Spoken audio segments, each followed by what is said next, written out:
पाठ 12 अविकारी शब्द इनडेक्लिनेबल वर्ड्स। अव्यय का अर्थ है व्यय रहित, अर्थात जिसका कुछ भी व्यय न होता हो। इनको अविकारी भी कहा जाता है क्योंकि जब ये शब्द वाक्य में प्रयुक्त होते हैं तो इनका रूप नहीं बदलता या इनके रूप में किसी भी प्रकार का विकार नहीं आता। अव्यय की परिभाषा। अव्यय वे शब्द हैं जिनका वाक्य में प्रयोग होने पर लिंग, वचन, पुरुष, काल, पक्ष, वृत्ति, वाच्य आदि के प्रभाव से कोई परिवर्तन नहीं होता। अव्यय के भेद: क्रिया विशेषण, संबंध बोधक, समुच्चय बोधक, विस्मयादि बोधक, निपात। क्रिया विशेषण एडवर्ब। विशेषण शब्दों के बारे में आपने पढ़ा था कि संज्ञा या सर्वनाम शब्दों की विशेषता बताने वाले शब्द विशेषण कहलाते हैं, लेकिन जो शब्द क्रिया की विशेषता बताते हैं उन्हें क्रिया विशेषण कहा जाता है।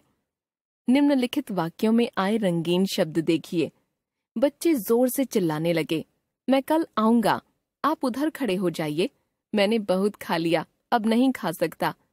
ऊपर के वाक्यों में आए जोर से, कल, उधर, बहुत शब्द अपनी अपनी क्रिया की विशेषता बता रहे हैं। क्रिया की विशेषता बताने के कारण ये क्रिया विशेषण कहे जाते हैं। क्रिया विशेषण के द्वारा क्रिया की विशेषता 4 प्रकार से बताई जा सकती है। क्रिया किस प्रकार या किस तरीके से या किस रीति से घटित हो रही है, क्रिया किस समय घटित हो रही है, क्रिया कहाँ, किस स्थान पर घटित हो रही है, क्रिया किस मात्रा में घटित हो रही है। इन 4 विशेषताओं के आधार पर क्रिया विशेषणों के भी 4 भेद हो जाते हैं। क्रिया विशेषण के भेद: रीतिवाचक, कालवाचक, स्थानवाचक, परिमाणवाचक। रीतिवाचक क्रिया विशेषण: जिन अव्यय शब्दों से यह पता चलता है कि क्रिया किस रीति या तरीके से घटित हुई है या हो रही है, वे रीतिवाचक क्रिया विशेषण कहे जाते हैं। रीतिवाचक क्रिया विशेषण की पहचान के लिए क्रिया पर कैसे या किस प्रकार शब्द से प्रश्न करना चाहिए, कैसे या किस प्रकार के उत्तर में जो शब्द मिलता है वही रीतिवाचक क्रिया विशेषण है। जैसे तेजी से, अचानक, भली भांति, एकाएक, झटपट, अपने आप ही, ईमानदारी से आदि। देखिए उदाहरण। बच्चा चलते चलते अचानक रुक गया। वे बड़े प्यार से गले मिले।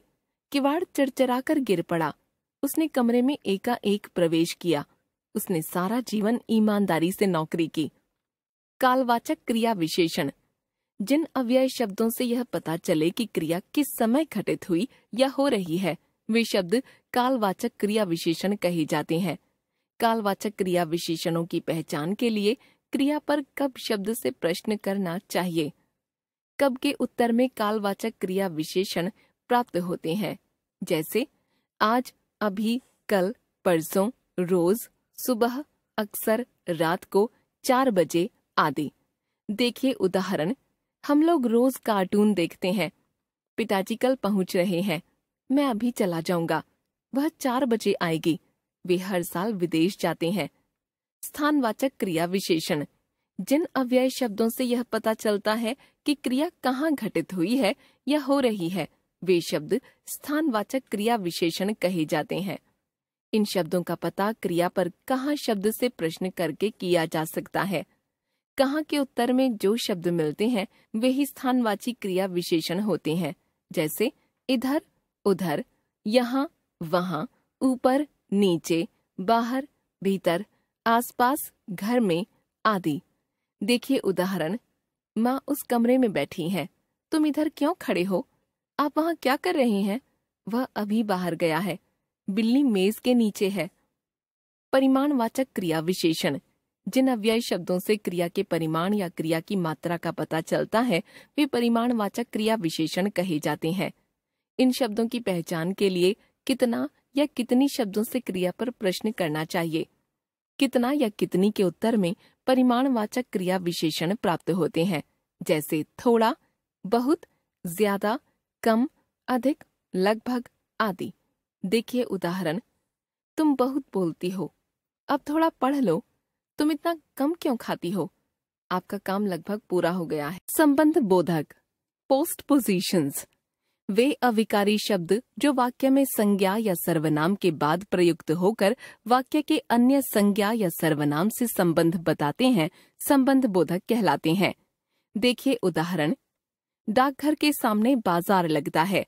माँ के साथ बच्चे भी जा रहे हैं। घर के चारों ओर भीड़ इकट्ठी हो गई। दुकान के पास लोग खड़े हो गए। पिताजी के सिवाय मुझे किसी पर विश्वास नहीं। उसकी तरफ कोई नहीं देख सकता। इन वाक्यों में आने वाले रंगीन शब्द के सामने, के साथ, के चारों ओर, के पास, के सिवाय, की तरफ ऐसे शब्द हैं जो वाक्य में दो संज्ञाओं या संज्ञा या सर्वनामों के बीच संबंध स्थापित कर रहे हैं। इन्हें ही संबंध बोधक कहा जाता है। इनके कुछ अन्य उदाहरण देखिए।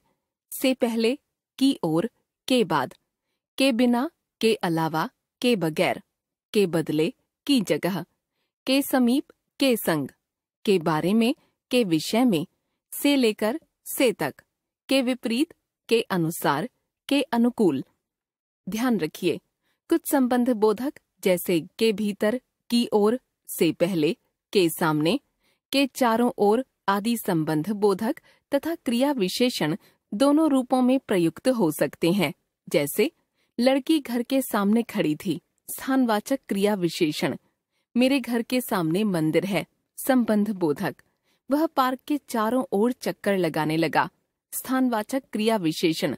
मकान के चारों ओर लोग इकट्ठे हो गए, संबंध बोधक। समुच्चय बोधक कंजंक्शंस।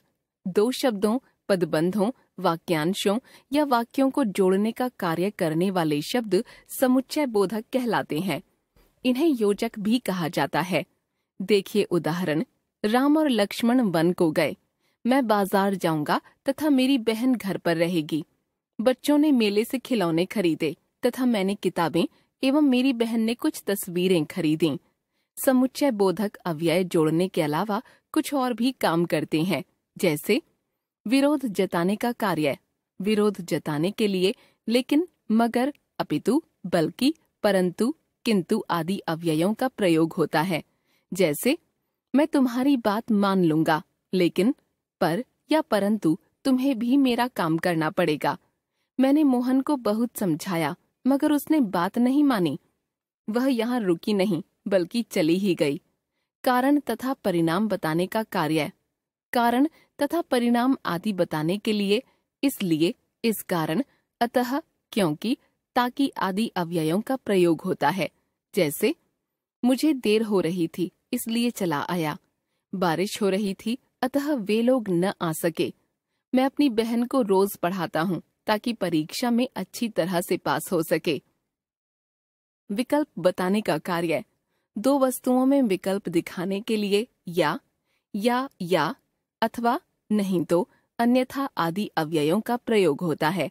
जैसे तुम्हें या तुम्हारे भाई को यहाँ रुकना पड़ेगा, या तो आप रुकिए या अपने भाई को यहाँ छोड़ दीजिए। काम करो अन्यथा नौकरी से निकाल दिए जाओगे। परिश्रम करो नहीं तो फेल हो जाओगे। समुच्चय बोधक के दो भेद होते हैं। समुच्चय बोधक के भेद, समानाधिकरण, व्यधिकरण। समानाधिकरण समुच्चय बोधक वे अव्यय जो दो समान स्तर वाले या समान अधिकार वाले अंशों को जोड़ने का काम करते हैं, समानाधिकरण समुच्चय बोधक कहलाते हैं। जैसे किंतु, और, या, अथवा आदि। जैसे अध्यापक आए और कक्षा शुरू हो गई। सुनील अथवा गीता को यहाँ से जाना होगा। व्यधिकरण समुच्चय बोधक जो अव्यय प्रधान उपवाक्य तथा आश्रित उपवाक्यों को जोड़ने का कार्य करते हैं, व्यधिकरण समुच्चय बोधक कहलाते हैं। जैसे क्योंकि, चूंकि, तथापि, अर्थात, मानो, ताकि, जिससे आदि। जैसे परिश्रम करो ताकि अच्छे अंक ला सको। पिताजी ने कहा कि आज वे दफ्तर नहीं जाएंगे। विस्मयादि बोधक इंटरजेक्शंस। विस्मयादि बोधक विस्मय जमा आदि जमा बोधक वे अव्यय हैं जो विस्मय या आश्चर्य, हर्ष, घृणा, दुख, पीड़ा आदि मन के भावों को बताते हैं। विस्मयादि बोधक शब्द स्वतः हमारे मुंह से किसी विशेष स्थिति में निकल जाते हैं और हमारे मन की भावनाओं को प्रकट करते हैं। जैसे विस्मय या आश्चर्य सूचक, ओह, अहो, अरे, हैं, क्या आदि। अरे यह मकान गिर पड़ा। हैं, तुम यहाँ कब आए? क्या वह चली गई? हर्ष या उल्लास सूचक। वाह, बहुत अच्छे, बढ़िया, अति सुंदर, क्या खूब, आदि। वाह, तुमने तो कमाल कर दिया।